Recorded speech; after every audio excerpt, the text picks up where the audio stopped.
بسم اللہ الرحمن الرحیم۔ السلام علیکم۔ آپ ہماری ویڈیو کو لائک کر دیا کریں اور ساتھ ہی ہمارے چینل کو سبسکرائب بھی کر دیں اور ہر نئی نوٹیفیکیشن کے لیے بیل آئیکن کو بھی دبا دیں۔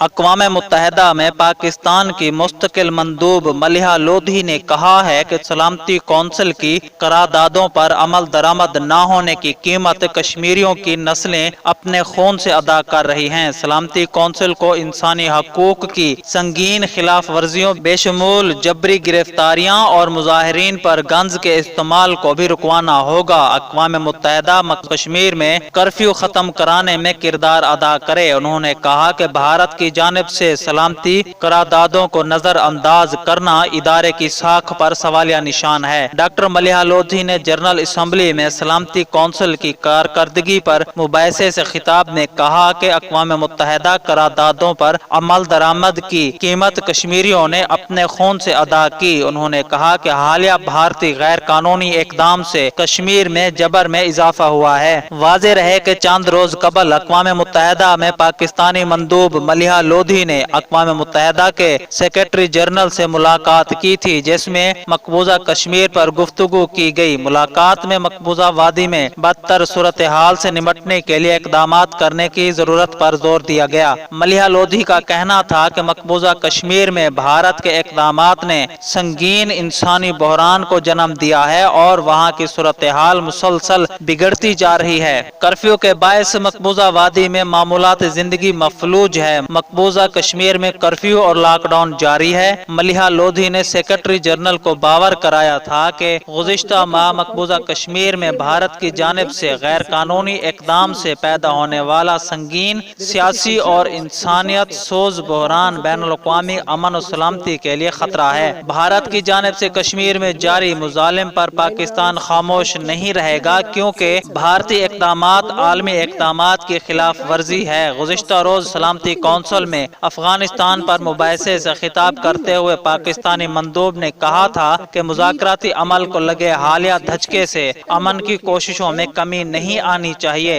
ملیحہ لودھی نے کہا تھا کہ پاکستان نے ہمیشہ کہا کہ افغانستان کا حل فوجی نہیں مذاکرات ہے۔ امریکہ اور طالبان معاہدے کے قریب پہنچتے دکھائی دے رہے تھے۔ افغانستان میں امن کوششوں میں پاکستان اپنا کردار ادا کرتا رہے گا۔ انہوں نے افغان امن عمل کی جلد بحالی پر زور دیا۔ انہوں نے امید ظاہر کی کہ بالآخر حتمی معاہدے پر اتفاق ہو جائے گا۔ امن مذاکرات کی معطلی وقتی ہے، جلد بحال ہوں گے۔ پاکستان نے ہمیشہ کشیدگی کی مذمت کی اور تمام فریقوں پر ضبط و تحمل سے کام لینے پر زور دیا۔